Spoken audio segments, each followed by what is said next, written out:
Dans l'une de ces vidéos, Massime Victor disait ceci. À force de réfléchir, on finit par analyser. Et à force d'analyser, on devient paralysé. Aujourd'hui, nous allons à la rencontre d'un jeune entrepreneur, jeune docteur, qui malgré le fait qu'il soit docteur, s'est lancé très tôt dans le secteur de la transformation. Si tu viens découvrir la chaîne à travers cette vidéo, je te souhaite déjà la bienvenue. Ici, nous parlons de quoi? Nous parlons d'entrepreneuriat, nous parlons de business, nous parlons de tout ce qui peut te permettre de passer d'une étape A vers une étape B et surtout de te faire du cash. Surtout, n'oublie pas de t'abonner, d'activer la notification pour ne au grand à rien louper de nos prochaines vidéos. Sans plus tarder, on y va. Monsieur Ligado, oui. Bonjour. Comment allez-vous? Monsieur Moïse. Okay. Ça va très bien. Pouvez-vous vous présenter s'il vous plaît? Moi, c'est Ricardo Agege. Je suis docteur en microbiologie et fertilité des sols. Et également, je suis le promoteur de Coop Agropis, là où vous êtes actuellement. Ok, merci bien. Et Coop Agropis est spécialisé dans quoi? Vous faites quoi exactement? Est-ce que vous pouvez nous dire exactement comment vous avez commencé? Parce que vous êtes docteur. Vous aurez pu quand même rester à l'université et puis dispenser les cours. Mais vous avez décidé de vous lancer dans le secteur entrepreneurial. Merci beaucoup. Et si j'ai décidé de me lancer dans le secteur entrepreneurial, j'avais déjà commencé les activités de Coop Agropis bien avant ma thèse de doctorat. Et c'est après ma formation d'ingénieur agronome en 2012 que je me suis lancé en entrepreneuriat. Pourquoi plus précisément dans la transformation des jus, qui est notre spécialité d'ailleurs. Certes, il y a beaucoup d'autres choses, mais nous faisons spécialement pour le moment la transformation des fruits en jus. C'est au cours de mes stages en agronomie, j'étais resté chez un producteur, plus précisément à Zé. Et il y avait des champs d'ananas qui avaient produit dans le temps, mais qui ne trouvaient pas un marché d'écoulement. Et les fruits pourrissaient. C'est de là émergé l'idée, bon, comment on fait pour pouvoir valoriser ces fruits-là. Et bon, l'idée de transformation m'est venue.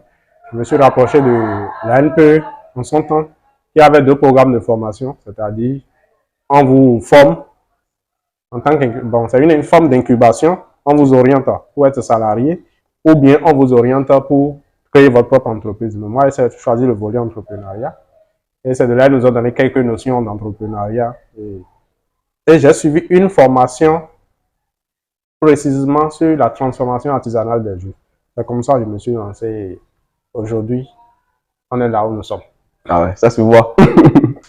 Mais dites-nous exactement, qu'est-ce qui vous a motivé à suivre ce chemin-là? Parce que beaucoup de personnes disent que c'est un chemin vraiment périlleux, difficile. Comment vous avez lancé? Ça, c'est une très belle question. Tout d'abord, j'avoue, après mon cycle d'ingénieur, je n'avais pas eu la chance de trouver une structure qui allait m'embaucher pour que je sois salarié. C'est de là où cela posait un problème pour moi. Et il fallait que je sois quelqu'un dans ma vie. Il fallait que je me lance. De là, il y a eu l'occasion de faire une activité qui m'a généré un peu de ressources. Et petit à petit, j'ai commencé avec les petits matériaux. Comme c'est la transformation, c'était les matériaux de cuisine, j'avais commencé. Et je faisais même les jus dans des plastiques. J'avais commencé avec les jus dans les plastiques. Et au fur et à mesure, j'évolue. Aujourd'hui, quand les gens me demandent, mais tu as ta thèse de doctorat, pourquoi tu continues toujours dans l'entrepreneuriat? Quand j'ai commencé ce processus, j'ai senti que à travers moi, j'ai eu une satisfaction morale. C'est-à-dire, à travers moi, non seulement je résolvais mon problème en tant que chômeur, certes, je ne gagne pas encore grand-chose dedans, je n'ai pas encore un salaire consistant digne d'un DG, mais j'ai constaté à travers moi, les bonnes dames qui étaient autour de moi, c'est-à-dire qui venaient pour éplucher les ananas, pour laver les bouteilles, ça les génère un peu du profit. Celles chez qui je paie des bouteilles au marché, des capsules et conseillers, ça veut dire qu'à travers mon activité, alors je peux impacter la société en créant quelque chose. Et aussi, j'ai constaté qu'au bout du rouleau, c'est-à-dire par les diverses formations que je faisais dans le temps, j'ai constaté que l'entrepreneuriat, c'est vraiment quelque chose de motivant, c'est quelque chose de patent. Et ça te permet de bien masturber ta cervelle. Parce que tout le temps, tu es en train de réfléchir à cause de la concurrence, comment faire pour satisfaire la clientèle. Donc, c'est quelque chose qui te permet de vivre, quoi. Qui te permet de vivre. Or, bon, la plupart du temps, des emplois, vous êtes là dans la monotonie, vous êtes robotique, c'est la même chose que vous faites du 1er janvier au 31 décembre. Or, quand tu es dans l'entrepreneuriat, il y a tellement de contingences qui te permettent de réfléchir et d'évoluer. Donc, c'est la vraie motivation. Okay. D'accord, nous allons essayer d'aller un peu plus loin parce que beaucoup de personnes se demandent comment, avec combien avez-vous commencé exactement? En termes de chiffres aujourd'hui, avec combien avez-vous commencé cette aventure? Bon, pour commencer l'aventure, je vais déjà commencer avec 5 000 francs CFA. 5 000 francs. Avec 5 000 francs CFA. Je ne vais pas citer les ustensiles si je dois les capitaliser. Non. J'avais des ustensiles, j'avais de gaz, mon petit gaz à côté. Mais c'est avec 5 000 francs, je suis parti prendre de l'ananas, des bouteilles. Et je suis allé passer une capsuleuse chez un ami. Et c'est comme ça que j'ai commencé petit à petit. Ok. J'ai commencé avec 5 000 francs. Sans évaluer le coût des autres ustensiles, les ustensiles de cuisine et consorts. Donc, si je vais dire, mon fonds de roulement, sans investissement, c'était 5 000 francs au début. Ok. Ok. La formation, c'est quelque chose de très capital pour un entrepreneur. Surtout actuellement dans le monde où la technologie est en train d'évoluer à une vitesse de croisière. Surtout dans le domaine de la transformation, si vous ne vous formez pas, vous allez vous mettre à côté. Parce que les conditions dans lesquelles vous avez commencé au départ, ce ne sont pas les mêmes conditions. Et le marché est tellement changeant. Le comportement des clients ou bien des consommateurs change. Dans n'importe quel domaine où vous êtes, et c'est de l'entrepreneuriat, vous devez vous faire former. La gestion d'une entreprise, c'est une formation à part. Parce qu'un entrepreneur, c'est quelqu'un qui planifie, c'est quelqu'un qui fait des projections. Et tout ça, là, il faut un bagage intellectuel pour pouvoir gérer. Vous avez la gestion des ressources humaines aussi. Si vous n'avez pas de formation sur la gestion des ressources humaines, vous ne pouvez pas le faire. Si vous n'avez pas de formation sur la planification, vous ne pouvez pas réellement planifier, que ce soit vos productions, que ce soit la gestion des clients, c'est-à-dire l'achat des produits au niveau des fournisseurs. Et également, vous ne pouvez pas, si vous n'avez pas suivi de formation en gestion de finances, vous ne pouvez pas gérer bien vos ressources. Même il y a des formations que vous devez même suivre en ce qui concerne la contraction des prêts. Parce que si vous ne savez pas, est-ce que des fois on fait des prêts, or en réalité tu n'as pas besoin de faire de prêts. Or quand tu fais des prêts, tu sais ce pourquoi tu as fait des prêts, tu investis et tu as un retour. La formation pour nos jeunes béninois, parce que je maîtrise plus l'environnement entrepreneurial béninois, c'est tellement capital parce que notre système éducatif n'a rien à voir avec l'entrepreneuriat. Notre système éducatif est focus sur la bureaucratie pure et simple. Donc, si tu te lances dans l'entrepreneuriat et que tu ne te formes pas, ou bien tu ne vas pas dans des incubateurs de jeunes pour pouvoir te faire former, alors là, je suis vraiment désolé que tu aies de bons résultats. Tu vas vite raccrocher. Merci bien. Aujourd'hui, AgroPIS, vous donnez des formations, vous formez des milliers de jeunes, de pas à travers le pays. Voilà. À l'endroit de tous ces jeux-là, et aujourd'hui, nous les invitons, pour des gens qui veulent se faire former, vous pouvez toujours nous rejoindre, nous contacter. Il y a des formations qui sont organisées régulièrement. Vous nous contribuerez tout simplement pour pouvoir quand même avoir accès à cette formation-là. Maintenant, dites-nous, aujourd'hui, est-ce que vous pouvez nous parler brièvement du process de transformation lorsque vous transformez par exemple les jus d'ananas? Bon, pour transformer les jus d'ananas, bon, je vais prendre simplement le cas du pur jus d'ananas. Et parce qu'il y a plusieurs types de jus, il y a les nectars, il y a les cocktails, et il y a même des jus. Et il y a du pur jus. Je vais parler du process du pur jus, de l'ananas que tout le monde connaît au Bénin. Vous, d'abord, il faut bien sélectionner les fruits au départ. Parce qu'il ne faut pas prendre n'importe quel fruit pour dire que tu veux transformer. Si c'est du pur jus d'ananas que tu dois faire, c'est-à-dire le brise de ton jus, ça doit tourner entre 14,50 et 15. Au-delà de ça, là, et au-delà de 15, ça veut dire que ce jus-là n'est pas très bon pour un consommateur, par exemple, qui est diabétique. Donc, il y a le choix du fruit. Une fois que vous choisissez le fruit, vous les réceptionnez.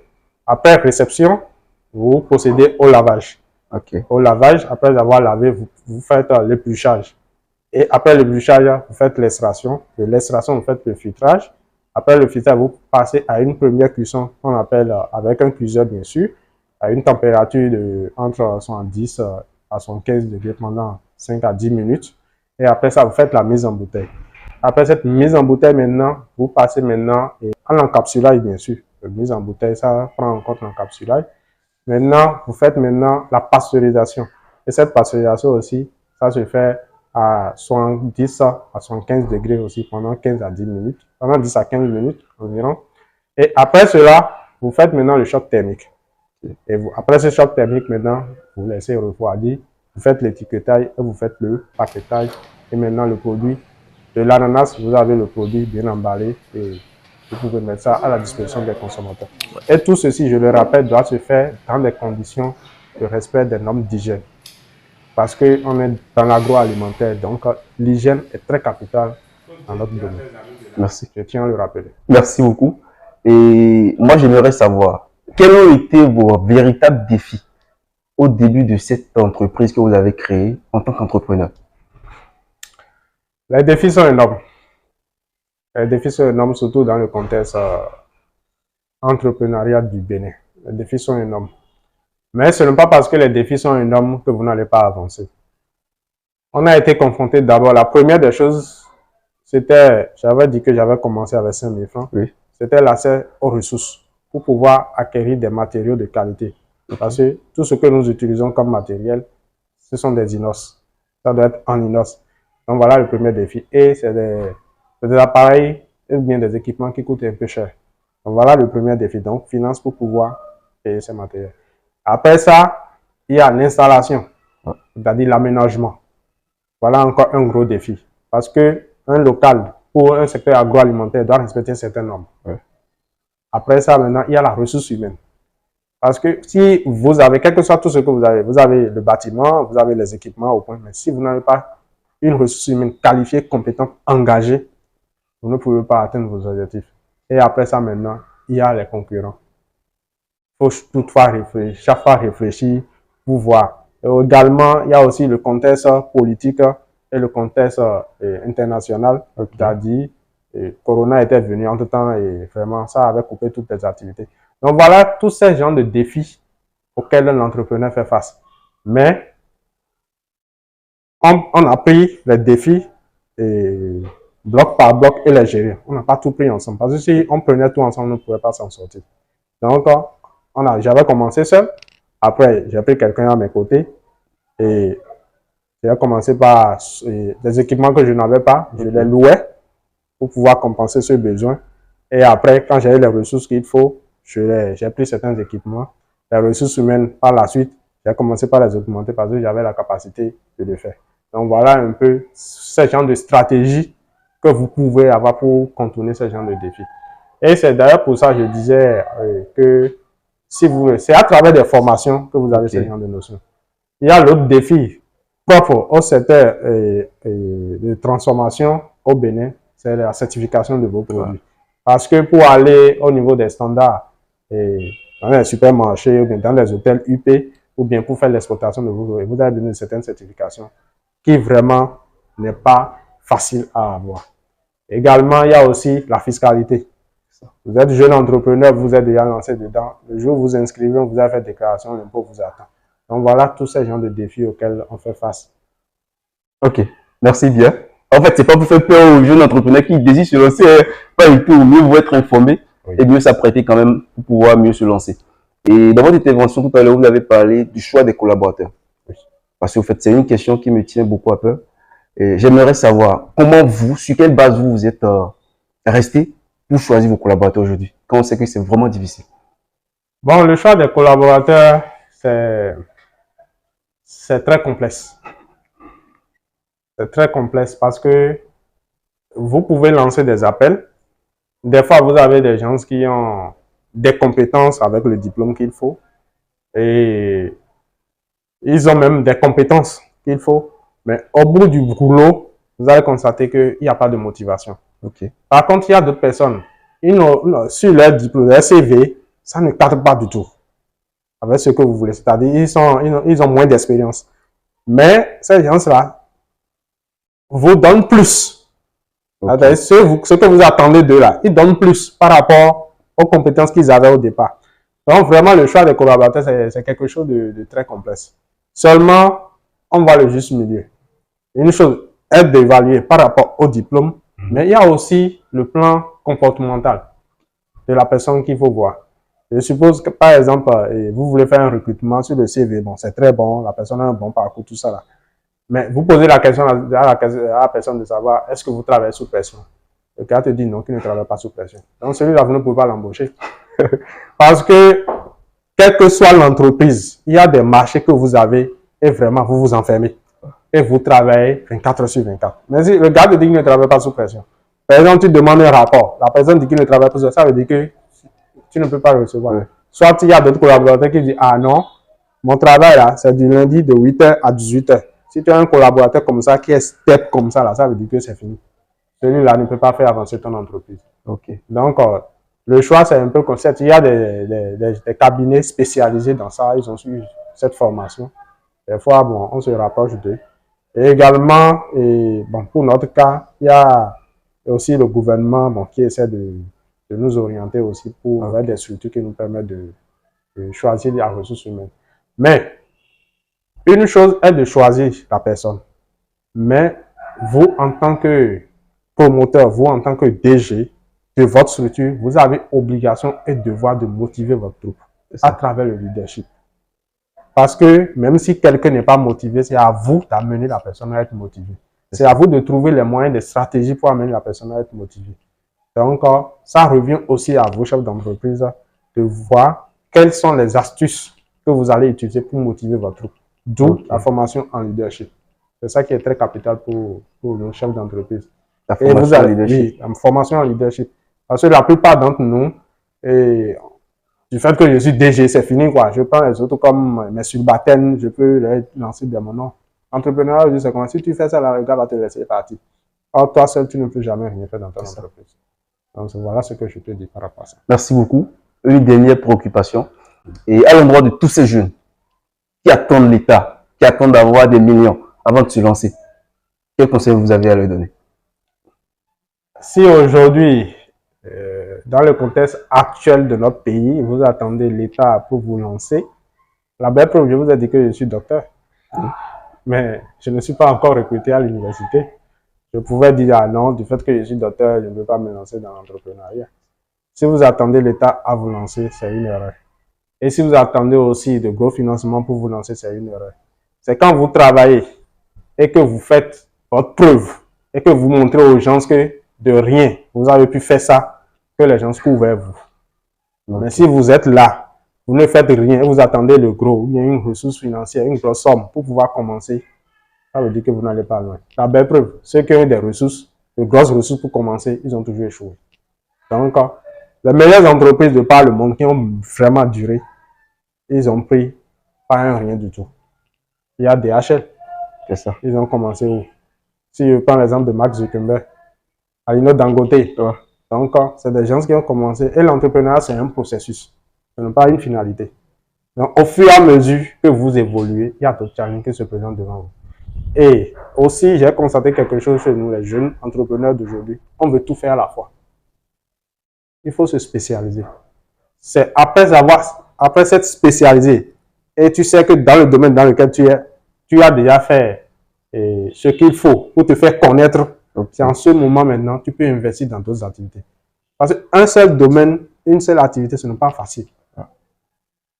Donc, une entreprise, ce n'est pas... C'est pour ça que vous avez constaté qu'il y a des gens qui ont plusieurs entreprises. Ils ont plusieurs départements. Si vous ne voulez pas créer plusieurs entreprises, vous pouvez avoir plusieurs départements. Et chaque département a son ressource humaine. Par exemple, nous envisageons comme perspective maintenant de développer totalement le département production des champignons comestibles. Ça là, je ne peux pas confondre cette équipe, par exemple, avec l'équipe de la production de jus. Ce n'est pas la même chose. Oui. Donc, c'est comme ça. Et il faut le faire. Donc, en tout cas, tout ça, c'est à travers la formation. Merci. Et il faut avoir aussi un coach. Il faut avoir un coach. Un coach ne veut pas dire forcément, bon, quelqu'un qui se prétend être coach, non. Un aîné qui a déjà fait le pas, qui peut vous conseiller. C'est ça. Un parrain que vous avez vu, il a réussi, même si ce n'est pas dans votre propre domaine, il peut vous orienter. Il faut aussi lire beaucoup de livres, la lecture surtout, et maintenant écouter Aujourd'hui, nous sommes à l'ère planétaire de l'information. Oui. Aller sur des réseaux sociaux, au lieu de perdre son temps, son crédit, pour voir réellement des informations qui sont capitales. Des formations. Il y a des formations gratuites que vous pouvez suivre. Mais une chose est de suivre la formation, mais l'autre chose aussi est de l'implémenter. Parce que vous pouvez avoir des dizaines d'attestations, j'ai suivi ci, j'ai suivi, mais si vous n'implémentez pas, ça ne veut rien dire. Donc, choisissez, ayez un plan. Ayez un plan.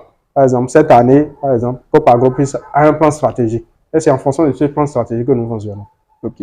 Donc, si vous avez un plan stratégique, vous savez que ça, cette année, je dois le faire, je dois le faire, je dois le faire. Et là, vous êtes focus sur ça. Vous mettez les ressources qu'il faut, financières, humaines, formation, tout et tout, pour l'avoir. C'est ce que je veux dire. Ok, merci bien. Là, on va passer maintenant à la présentation de vos produits. Et vous allez nous dire exactement quels sont les divers produits que vous fabriquez ici. Bon, les divers produits que nous fabriquons ici, nous avons du pur jus d'ananas. C'est du 100%, c'est l'extrait pur du jus d'ananas. Comme je vous disais tantôt, il y a plusieurs types de jus. Oui. Il y a du jus, c'est-à-dire vous prenez le pur jus et vous mélangez. Il y a les nectars. Ok. Les nectars, il y a le nectar de tamarin, le nectar de baobab. C'est-à-dire, ce sont les extraits de baobab, les extraits de tamarin auxquels on a additionné du sucre. Il y a aussi des cocktails. Ces cocktails-là, c'est le cocktail ananas-gingembre. Ok. C'est un mélange du pur extrait d'ananas et du pur extrait de gingembre et dans des proportions bien définies. Il y a aussi le jus de pastèque. Donc, il y a un extrait aussi du pur jus de pastèque avec un mélange de l'ananas. Les gens nous disent pourquoi vous ne dites pas cocktail ananas gingembre. Non, nous ne disons pas cocktail ananas gingembre parce que la production, le process de fabrication, ce n'est pas un mélange que nous avons fait comme un cocktail. Ok. Donc voilà ces jus-là. Bon, il y a d'autres jus que nous voulons développer, c'est-à-dire le nectar de baobab et de mangue. Ok. Il y a aussi le pur jus de gingembre, c'est-à-dire c'est un pur extrait de gingembre qu'on a fait. Donc nous, en fait, nous développons les produits en fonction de la demande de la clientèle. Nous ne produisons pas nos jus pour produire du jus. Ok. C'est la clientèle, c'est la demande du marché. D'accord. Qui nous oblige à développer tel produit. Parce que mettre en place un type de produit sur le marché, c'est un long processus aussi. Il ne faut pas mettre sur le marché. Parce que vous pouvez avoir beaucoup de produits, vous investissez beaucoup dans la production. Mais au finish, peut-être c'est deux, ou bien un seul produit qui rapporte plus. Ok. Alors si vous vous concentrez sur le seul produit, là, vous allez encore faire plus de marge. C'est vrai. Donc voilà ce que nous pouvons dire. C'est vrai. À toutes ces personnes qui désirent acheter les jus Prestige pour encourager l'entreprise, où est-ce qu'ils peuvent déjà avoir ces jus-là? Il y a notre page Face, Coop Agro PIS. Il suffit de taper, vous pouvez commander vos jus parce qu'il y a un lien qui vous envoie directement sur notre WhatsApp Business. Ok. Vous aurez tous les catalogues. À Porto Novo, vous pouvez l'avoir aussi au quartier Tokoto, c'est au siège de l'entreprise. On a aussi des représentants à Cotonou et également on a des représentants à Calavi.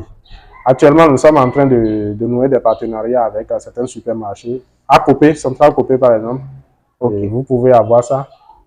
Il y a El Sabaot aussi, qui est chez Nicole aussi, vous pouvez l'avoir. Donc, il y a plusieurs restaurants. Également à Dassa, au niveau de l'hôtel de Carrefour, vous pouvez l'avoir. Actuellement, on est en train de nouer des partenariats. Par exemple, on va bientôt commencer par fournir nos produits à Erivan. Donc, nos produits seront représentés à Erivan. On est dans le processus de négociation. Également, il y a le Patriote. On est en train de nouer également le partenariat. Il y a aussi la Belle Bénin, si j'ai bonne mémoire. La Belle Bénin. Donc, voilà un peu dans ces coins où nos produits se retrouvent. Okay. Également, il y a d'autres numéros que vous pouvez contacter.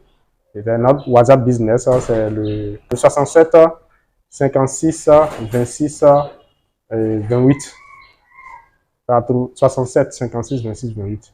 Et également, vous pouvez vous contacter directement à travers le 95 37 33 18. Ok. Merci beaucoup. C'était Moïse Adouciba en compagnie du docteur Ricardo de la chaîne Investir en Afrique. Monsieur Ricardo. Merci beaucoup. Merci bien.